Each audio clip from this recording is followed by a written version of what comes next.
Менің жүрегімнің мектебі қазақ руханиятының, тілінің, мәдениетінің, тарихының ордасы.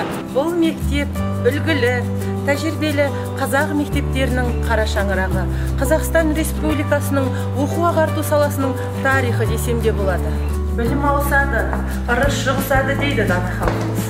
Аға ұрпақ алаш зиялыларының лебін өшірмей, бүгінгі ұрпақтың жүрегіне білім ұшқынын себе білген мектеп менің ғана жүрегімде емес, күллі қазақ халқының жүрегінде. Менің жүрегімнің мектебі өзгеше өрнектелген өнегелі тағылымға, инновациялық технологиялар жүйесін құруға, әр салада оқу-әдістемелік құралдарын әзірлеуге, ұлттық рухани құндылықтарымызды биік ұстай білуге, білім кеңістігінде шәкірт жүрегіне өзіндік менін қалыптастыра білуге, өсер ұрпақ келер заманға дәстүрлі сабақ болмақ.